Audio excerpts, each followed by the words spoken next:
റസൂലുള്ളാഹി സ്വല്ലല്ലാഹു അലൈഹി വസല്ലമയെ കുറിച്ച് വിശുദ്ധ ഖുർആൻ പറഞ്ഞു വെക്കുന്ന വാചകം വ ഇന്നക ലഅലാ ഖുലുഖിൻ അലീം. ആ റസൂൽ സല്ലല്ലാഹു അലൈഹി വസല്ലം ഏറ്റവും നല്ല സ്വഭാവത്തിൻ്റെ ഉടമയാണ്. ഏറ്റവും മഹനീയമായ സ്വഭാവമാണ് പ്രവാചകൻ കാഴ്ചവെച്ചിട്ടുള്ളത്. അടിമകളോട്, ഉടമകളോട്, വെളുത്തവനോട്, കറുത്തവനോട്, പാവപ്പെട്ടവനോട്, പണക്കാരനോട്, തൻ്റെ മുന്നിലൂടെ കടന്നു പോകുന്ന മുഴുവൻ മനുഷ്യരെയും വേർതിരിവില്ലാതെ, യാതൊരുവിധ വ്യത്യാസങ്ങളില്ലാതെ എല്ലാ മനുഷ്യരെയും ചേർത്തുപിടിക്കാൻ റസൂൽ സല്ലല്ലാഹു അലൈഹി വസല്ലമക്ക് സാധിച്ചിട്ടുണ്ട്. പ്രവാചകൻ പറഞ്ഞ വാചകം ഇന്നമാ ബുഇത്തു ലിഉതമ്മിമ മകാരിമൽ അഖ്ലാഖ്.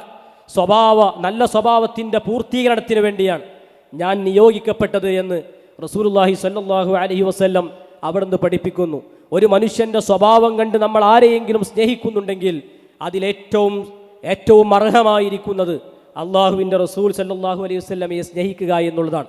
അതാണ് മഹാനായ അനസ് ബിൻ മാലിക് റളിയല്ലാഹു അൻഹു പറഞ്ഞു, ഞാൻ എൻ്റെ പ്രവാചകൻ്റെ കൂടെ 10 വർഷക്കാലം ജീവിച്ചിട്ടുണ്ട്, അവിടുത്തെ നിഴലായി ജീവിച്ചിട്ടുണ്ട്.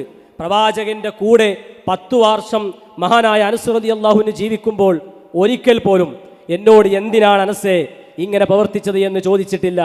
എന്തിനനസേ നീ ഇങ്ങനെ പ്രവർത്തിച്ചില്ല എന്ന് ചോദിച്ചിട്ടില്ല. അവിടുന്ന് ഒരിക്കൽ പോലും അസഭ്യമായ വാക്കുകൾ പറഞ്ഞിട്ടില്ല, എന്നെ ശകാരിച്ചിട്ടില്ല, എന്നെ ചീത്ത പറഞ്ഞിട്ടില്ല. പ്രവാചകനേക്കാളും നല്ലൊരു അധ്യാപകനെ ചരിത്രത്തിൽ നമുക്ക് വേറെ കാണാൻ സാധിക്കുകയില്ല. അതുകൊണ്ട് തന്നെ റസൂൽ കരീം സല്ലല്ലാഹു അലൈഹി വസല്ലമയെ എല്ലാത്തിനേക്കാളുമേറെ ആ സ്വഹാബത്തിന് സ്നേഹിക്കാൻ കഴിഞ്ഞു. സ്വഹാബത്ത് പ്രവാചകനെ വർണ്ണിക്കുമ്പോൾ തന്നെ അവർണ്ണനീയമാണ് അവരുടെ വാക്കുകൾ. അവർ വിവരിക്കുമ്പോൾ തന്നെ അവരുടെ വാക്കുകൾ വാചാലമാകും. പ്രവാചകൻ സല്ലല്ലാഹു അലൈഹി വസല്ലമയുടെ ഓരോ ഭാഗങ്ങളെയും സ്വഹാബത്ത് പ്രത്യേകം എടുത്തു വിശദീകരിച്ചിട്ടുണ്ട്. അവിടുന്ന് ചിരിച്ചാൽ എത്ര പല്ലുകൾ കണ്ടിരുന്നു എന്ന് ഹദീസിന്റെ താളുകളിലുണ്ട്. പ്രവാചകന്റെ എത്ര രോമങ്ങൾ നിരച്ചിരുന്നു എന്ന് ഹദീസിന്റെ താളുകളിലുണ്ട്. പ്രവാചകന്റെ നടത്തം എങ്ങനെയാണ്, അവിടുത്തെ മുടികൾ എങ്ങനെയാണ്, പ്രവാചകന്റെ വിയർപ്പിന്റെ കണങ്ങൾ ശേഖരിക്കുന്ന സ്വഹാബത്തിനെ ചരിത്രത്തിൽ നമുക്ക് കാണാൻ സാധിക്കും. നിങ്ങൾ നോക്കൂ, അത്രമേൽ പ്രവാചകനെ സ്നേഹിച്ചവരാണ് സ്വഹാബത്ത്.